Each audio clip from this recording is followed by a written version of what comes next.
Welcome to InfoStream, your daily current. Unsure what to listen to? Turn to us for today's headlines. Stay informed. Russia seeks inclusion in Ukraine talks. Trump's Ukraine diplomacy remains unresolved. Corporate America avoids Trump's economic actions. Trump pressures Fed Governor Cook over fraud claims. Global trade faces tariff-related disruptions. U.S. deportations expand with Honduras and Uganda. Trump's hero claims create tension with Netanyahu. Israel prepares for a major Gaza operation. Venezuela responds to U.S. buildup with militia. M23 rebels are accused of a civilian massacre. Myanmar junta expands control before elections. China sentences national for arms smuggling to North Korea. Netanyahu accuses Albanese of betrayal. UK backs down in Apple privacy dispute. UK and Iraq seek accelerated migrant returns. Russia demands inclusion in Ukraine's security talks amid diplomatic efforts. And recent developments highlight a complex and evolving diplomatic landscape surrounding the conflict in Ukraine. Russia's Foreign Minister Sergei Lavrov has asserted the necessity of its participation in discussions concerning security guarantees for Ukraine, dismissing the prospect of meaningful progress without its involvement. Lavrov characterized such discussions as a utopia, a road to nowhere, reflecting Moscow's continued insistence on its role in shaping the security architecture of the region. This stance underscores Russia's determination to maintain influence over Ukraine's future and its refusal to acknowledge Western-led efforts to establish a stable and secure environment. Amidst this diplomatic maneuvering, a flurry of meetings and discussions are taking place globally. U.S. President Donald Trump recently convened a meeting at the White House with Ukrainian President Volodymyr Zelensky and European leaders, following his own landmark encounter with Russian President Vladimir Putin in Alaska. While Trump expressed optimism about a potential summit between Putin and Zelensky, Lavrov cautioned that any such meeting must be meticulously prepared to avoid exacerbating the situation. On the ground in Ukraine, fighting continues intensely, particularly in the eastern region. Russian forces have claimed fresh advances, capturing the villages of Sukhetsk and Pankivka, near the logistics hub of Pokrovsk and Kostiantynivka. Ukrainian forces reported heavy defensive battles against superior Russian forces. Simultaneously, 6 civilians were killed by Russian attacks across eastern and southern Ukraine.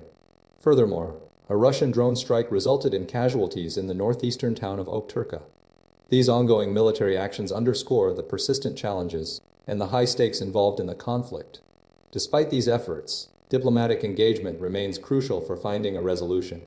Trump's Ukraine diplomacy remains uncertain. Recent meetings between Donald Trump and Vladimir Putin, alongside a visit by European leaders to Washington, D.C., have yielded limited progress in brokering a resolution to the Russia-Ukraine war. While Trump expressed openness to providing Ukraine with security guarantees, including potential air support rather than direct military involvement, this proposal is contingent on a bilateral summit between Putin and Ukrainian President Zelensky, the location and details of which remain unclear.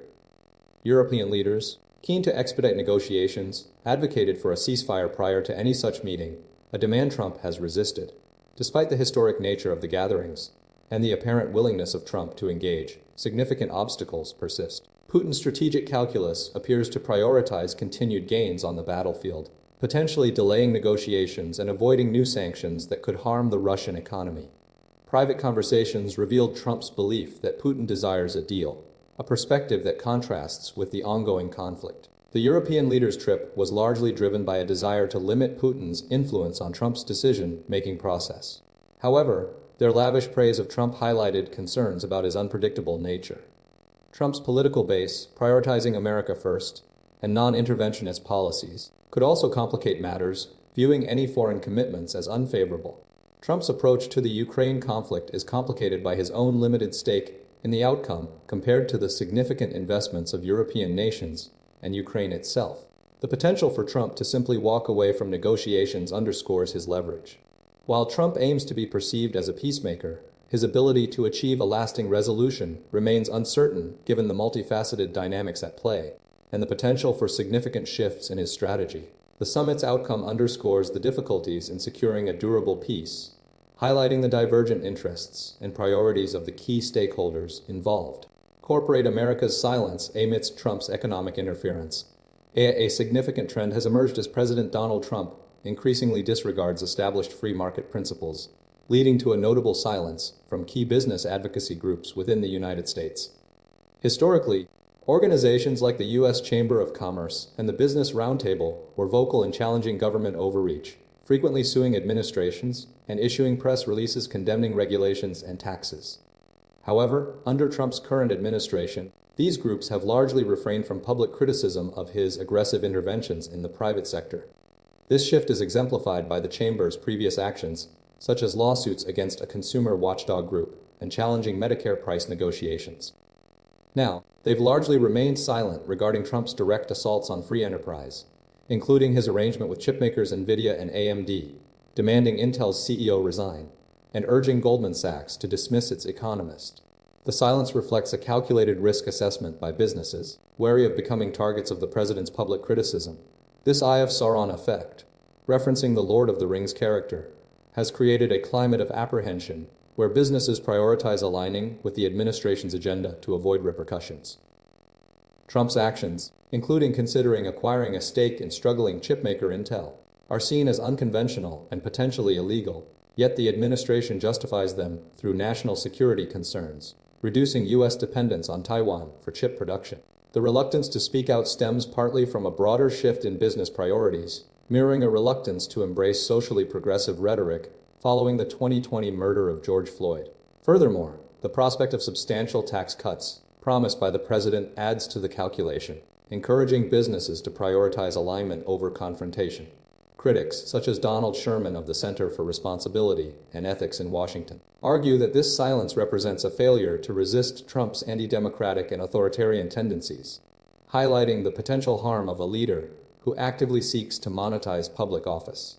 The situation underscores a fundamental tension between protecting business interests and confronting what many perceive as an abuse of presidential power, creating a landscape where corporate America's voice is notably muted. Trump intensifies pressure on Fed Governor Lisa Cook amid fraud allegations. President Donald Trump is escalating his campaign to influence the Federal Reserve, specifically targeting Governor Lisa Cook with demands for her resignation. This intensified pressure follows a letter from Federal Housing Finance Agency Director Bill Pulte, a staunch Trump ally, alleging that Cook engaged in mortgage fraud. Pulte claims Cook falsified bank documents and property records when acquiring loans in Ann Arbor, Michigan, and Georgia, misrepresenting the properties as her primary residences. He asserts she declared the Georgia property a rental after initially stating it was her primary home. Pulte's accusations have prompted a broader attack from the Trump administration, fueled by ongoing dissatisfaction with Federal Reserve Chair Jerome Powell's monetary policy, particularly the central bank's rate cuts following pandemic inflation. Trump continues to criticize Powell as too late regarding these decisions, citing the impact of tariffs on the economy. The allegations have triggered a Senate Banking Committee consideration of President Trump's nomination of Stephen Moran to fill a vacant Fed governor position left by Adriana Kugler, another Biden appointee. Analysts suggest the Senate may confirm Moran before Cook's potential resignation. Governor Lisa Cook is notable as the first black woman appointed to the Fed's Board of Governors. The situation unfolds as Fed policymakers gather in Jackson Hole, Wyoming, for the annual Economics Symposium.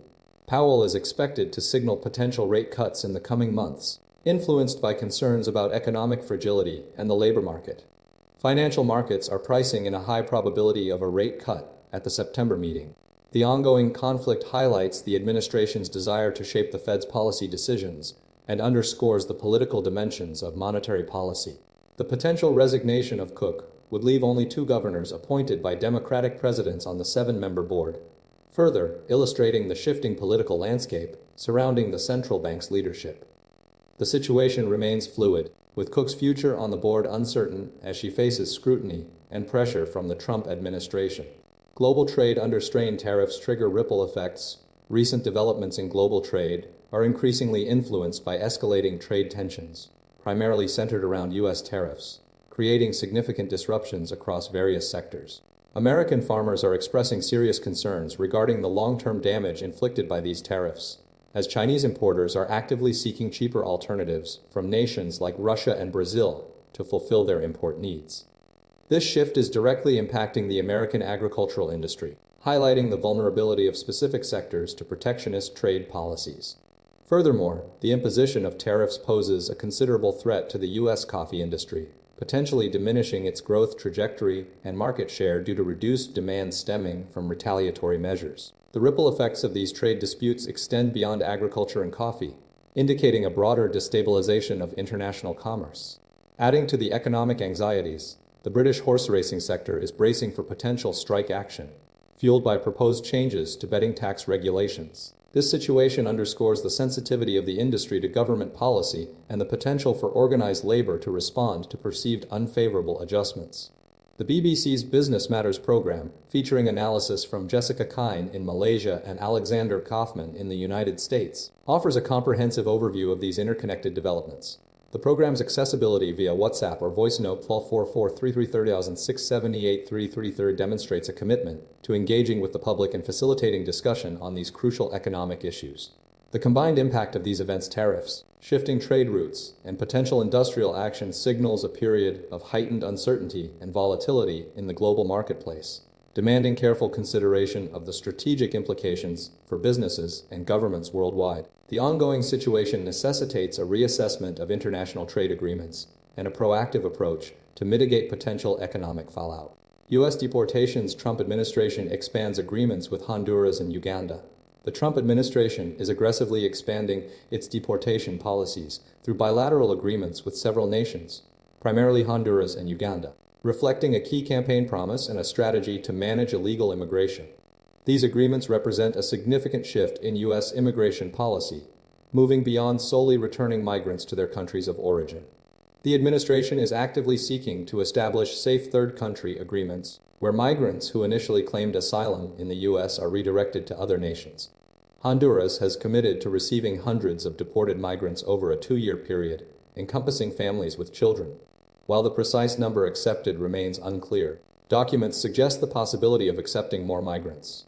Uganda has agreed to accept an unspecified number of African and Asian migrants, contingent upon their lack of criminal records. The U.S. government is prioritizing countries with potentially questionable human rights records, a point of considerable concern for human rights organizations. This strategy has already yielded results, with at least a dozen nations having previously agreed to accept deported migrants from various countries. Notably, Paraguay recently signed a Safe Third Country agreement, and Rwanda has committed to taking up to 250 migrants from the U.S., subject to individual approval. Rwanda's human rights record has been a subject of criticism.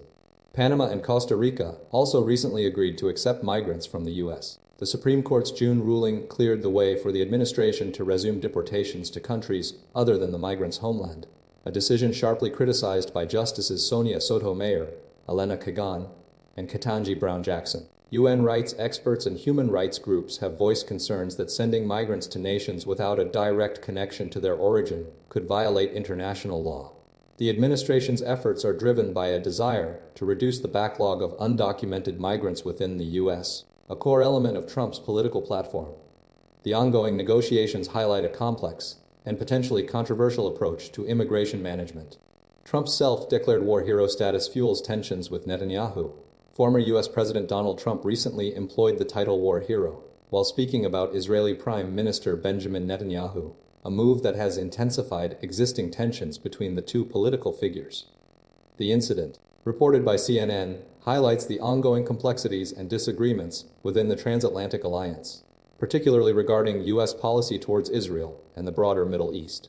Trump's remark occurred during a recent public appearance, where he was discussing Netanyahu's stance on various international issues. Details remain somewhat vague, but reports indicate that Trump used the term war hero in reference to Netanyahu's military service, a claim that has been met with skepticism and criticism from some quarters. The use of this particular descriptor is significant because Trump frequently leveraged his own military record, a brief period in the Marine Corps, to bolster his image and authority. Applying this label to Netanyahu, who served in a combat role but is not viewed with the same level of reverence by all Americans, appears to be a deliberate attempt to assert influence and potentially challenge Netanyahu's leadership. The timing of this incident is also noteworthy.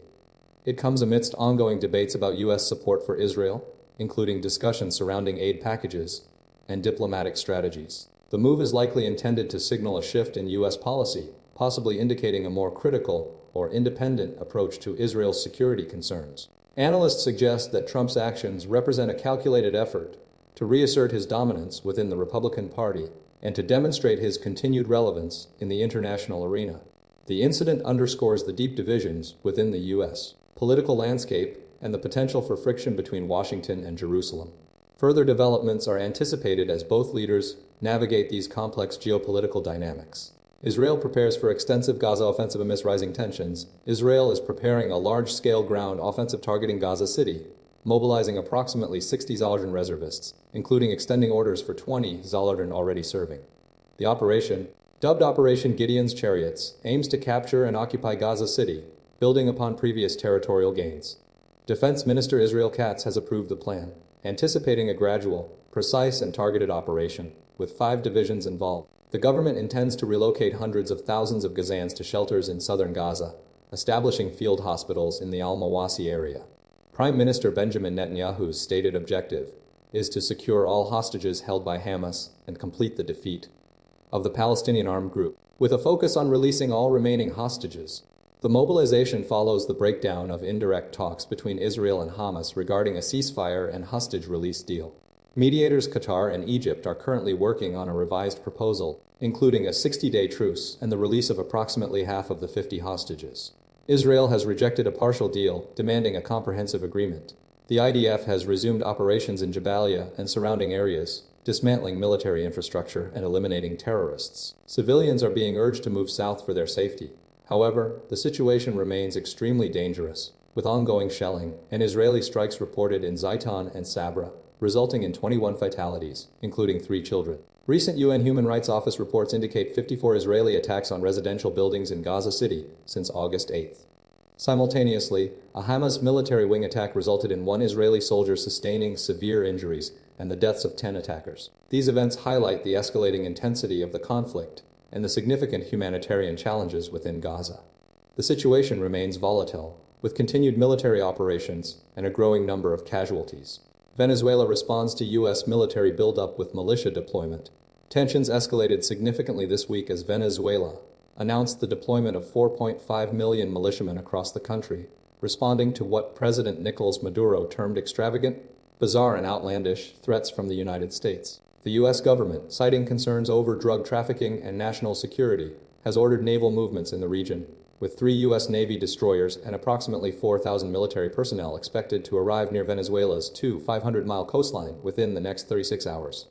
However, a U.S. Department of Defense official later clarified that no ships had received orders to deploy to the area. The U.S. has doubled the reward for information leading to Maduro's arrest to $50 million, accusing him of being one of the world's largest drug traffickers linked to the Cartel of the Suns. The Venezuelan government vehemently denies these accusations, dismissing them as threats and defamation. President Maduro's response involved activating a comprehensive militia program, including peasant and worker militias, to be stationed in factories and workplaces throughout the nation, equipped with missiles and rifles for the working class. This initiative is part of the Bolivarian National Armed Forces, FAMB, and the Venezuelan militia, established by Hugo Chavez in 2005 and formally established in 2010. The FAMB comprises approximately 95,000 to 150,000 active combatants, supplemented by a growing national militia of hundreds of thousands capable of serving as reservists. The U.S. position, articulated by White House Press Secretary Caroline Leavitt, remains firm. Maduro is not a legitimate president, and the U.S. is prepared to utilize all elements of its power to combat drug trafficking and bring him to justice. Relations between Washington and Caracas remain formally severed since 2019. Key figures within the Venezuelan government, including Interior Minister Diosdado Cabello and Defense Minister Vladimir Padrino López, have dismissed U.S. accusations as inventions and ridiculous, respectively. Venezuela currently ranks 50th in military power globally, according to Global Firepower, while the United States holds the top position. The situation highlights the ongoing geopolitical tensions and the escalating military posture surrounding Venezuela's borders. M23 rebels accused of civilian massacre in eastern DR Congo. A recent Human Rights Watch report details a horrific massacre perpetrated by M23 rebels in Eastern Democratic Republic of Congo, with at least 140 civilians killed in July, potentially exceeding 300 deaths across the month. The attacks, primarily targeting the Hutu ethnic group in the Rutshuru area near the Virunga National Park, occurred between July 10 and 30. Witnesses described the rebels summarily executing residents, utilizing machetes and gunfire, and employing tactics including surrounding villages and blocking roads to prevent escape. The M23, backed by the Rwandan Defense Force, RDF, engaged in coordinated attacks on at least 14 villages and farming areas. During the violence, approximately 70 women and children were rounded up and shot at the riverbank, while others were killed, including 5 family members and a mother and her 4 children. The rebels ordered the burial of bodies in fields or the river, preventing proper funerals. The HRW report highlights the RDF's support for the M23 operation, citing 319 deaths attributed to the RDF between July 9 and 21 in 4 villages. Rwanda vehemently denies these allegations, dismissing them as gratuitous and claiming an opposing armed group carried out the killings. The M23, despite signing a ceasefire agreement with the DR Congo government in Doha last month, abruptly withdrew from peace talks, citing Kinshasa's failure to meet commitments. The conflict is rooted in the ongoing presence of the FDLR, a Hutu militia group supported by elements within the Congolese army, and the M23's Tutsi ethnic composition. Despite regional and international peace efforts, including a ceasefire agreement, the violence continues, with the Congolese army also accusing the M23 of violating the truce. Human Rights Watch is urging the UN Security Council, the European Union, and governments to condemn the abuses, impose sanctions, and pursue prosecution of those responsible. The situation remains complex and deeply concerning, with a stalled peace process and persistent security threats in eastern DR Congo. Myanmar junta expands control ahead of disputed elections. Myanmar's military junta has solidified its control over Demoso, a strategically important town 105 kilometers east of Naypyidaw, following a 16-day battle. This expansion represents a significant step in the junta's preparations for a December election, which is widely viewed as a tactic to legitimize its ongoing rule following the 2021 coup. The capture of Demoso, previously held by pro-democracy forces and local ethnic armed organizations, highlights the intensifying conflict across the nation. The Global New Light of Myanmar, the state mouthpiece, reported 6 fatalities, including junta security force members, during the operation. Images show junta soldiers celebrating the victory with a sign welcoming residents to Demoso, underscoring the regime's intent to reassert control. Approximately 130,000 people remain displaced in Kaya State, where Demoso is located, due to the ongoing conflict. Demoso's location at a crossroads of 2 major highways, linking Naypyidaw and Yangon, makes its capture particularly crucial for the junta. The planned December elections are facing significant criticism from international observers and democratic lawmakers. The National Unity Government, a self-proclaimed administration in exile, condemns the election as illegitimate and fraudulent, urging revolutionary groups to resist. A recent junta-organized census failed to reach nearly 4 in 10 of Myanmar's 50 million population, indicating a limited scope for the election. The National League for Democracy, Suu Kyi's party, remains dissolved, further fueling opposition to the vote. Conflict monitors anticipate a further escalation of violence as the junta attempts to expand the reach of the election, while resistance groups aim to block it. The situation remains volatile, with the junta's strategic gains potentially triggering a prolonged period of instability and continued fighting across Myanmar. The outcome of the election and its impact on the country's future remain highly uncertain. Chinese national sentenced for arms smuggling to North Korea, a Chinese national, Shenghua Wen, has been sentenced to 8 years in prison by the United States for conspiring to violate the International Emergency Economic Powers Act and acting as an illegal agent of a foreign government. The case highlights ongoing efforts by North Korea to circumvent UN sanctions prohibiting arms trade. Wen, residing in Ontario, California, was initially detained in December 2024 after pleading guilty in June. He received approximately $2 million from North Korean officials to facilitate the shipment of weapons and military equipment. Wen's involvement began in 2012 when he entered the U.S. on a student visa, remaining after its expiration in December 2013. Prior to entering the U.S., he met with North Korean government officials at a North Korean embassy in China, who directed him to procure goods for North Korea. In 2022, 2 North Korean officials contacted him via an online messaging platform, instructing him to smuggle firearms and other goods from the U.S.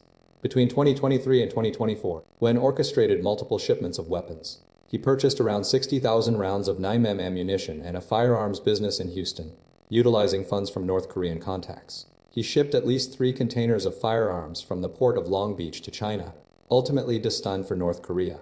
1 container, falsely reported as carrying a refrigerator, arrived in Hong Kong before being sent to Nampo, North Korea. He also obtained sensitive technology, including a chemical threat identification device and a handheld broadband receiver, intending to send it to North Korea. Wen admitted his actions were illegal, acknowledging he knew he was shipping prohibited items. The case underscores North Korea's persistent attempts to evade international sanctions, which are mandated by the UN Security Council and imposed by the US due to North Korea's nuclear and ballistic missile activities. This is not an isolated incident, as evidenced by previous sanctions violations involving a Singapore-based shipping firm, interception of a North Korean ship carrying grenades, and British American Tobacco's violation of sanctions related to cigarette sales. These instances demonstrate the complex challenges in enforcing global arms embargoes against North Korea. Netanyahu accuses Albanese of betrayal sparks diplomatic crisis. Recent tensions between Israel and Australia have escalated dramatically following accusations from Israeli Prime Minister Benjamin Netanyahu that Australian Prime Minister Anthony Albanese has betrayed Israel and abandoned its Jewish community. The dispute centers around Australia's decision to join the UK, France, and Canada in recognizing a Palestinian state, a move that Netanyahu vehemently opposes. He characterized Albanese as a weak politician, destined to be remembered negatively for his stance. The immediate trigger for the escalating conflict was Australia's barring of Shimon Vital, a far-right member of Netanyahu's coalition, from entering the country. In retaliation, Israel revoked the visas of Australian representatives scheduled to visit the Palestinian Authority. This reciprocal action underscores the severity of the deteriorating diplomatic relationship. Australian Immigration Minister Tony Burke strongly refuted Netanyahu's accusations, arguing that strength is defined by more than simply military power or humanitarian neglect. He dismissed Netanyahu's characterization of Albanese as weak, asserting that the Australian government is acting responsibly on the international stage.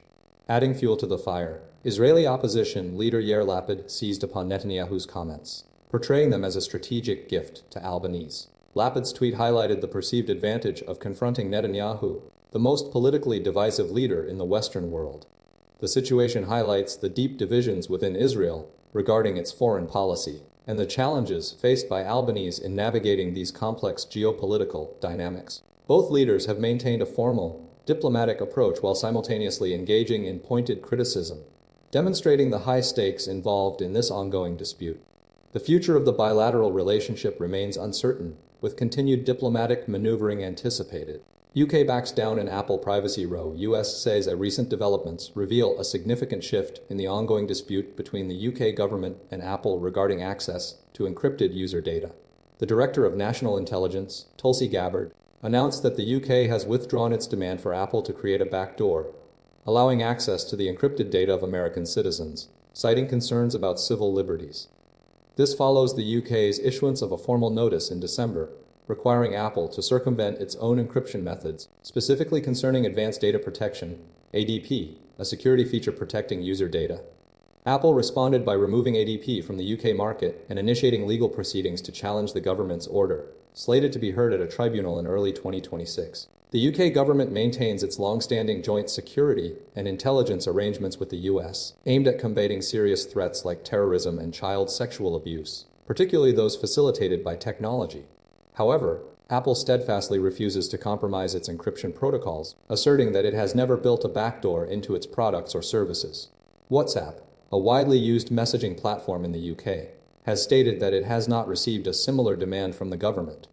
The legal challenge remains a key element, with the outcome uncertain. The situation highlights the broader tensions between governments seeking surveillance capabilities and tech companies prioritizing user privacy and data security. The withdrawal of ADP from the UK market represents a major victory for Apple and a setback for the UK's approach to digital security. The legal battle's progression will undoubtedly shape future debates surrounding encryption and government access to data. UK-Iraq deal aims to accelerate migrant returns. The United Kingdom has finalized a new agreement with Iraq to expedite the repatriation of migrants lacking legal authorization to reside within the country. This initiative represents an expansion of prior collaborative efforts targeting smuggling networks and discouraging small boat crossings from the English Channel.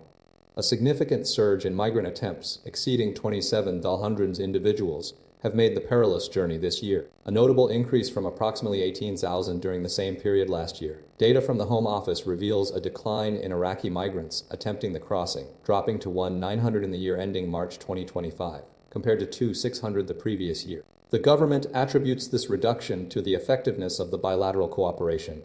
The newly established formal processes will facilitate the swiftly return of those without legitimate rights. This agreement was formalized during a two-day visit by Iraq's Deputy Foreign Minister Fuad Hussein. Despite the decrease in Iraqi arrivals, the government maintains its focus on returning failed asylum seekers and foreign criminals. Approximately 26% of Iraqi migrants who made the crossing in the year to March 2025 were granted asylum at the initial decision stage. Conservative critics have dismissed the agreement as a sham designed to appear forceful, while small boat crossings persist.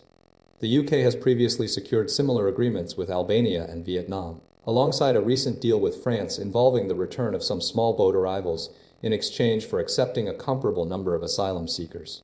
The government highlights a substantial increase in the number of individuals returned, over 35,000, since Labour came to power. This reflects a broader strategy to combat irregular migration and address associated challenges, including organized crime and security threats. The ongoing cooperation underscores a multifaceted approach to managing migration flows and bolstering border security.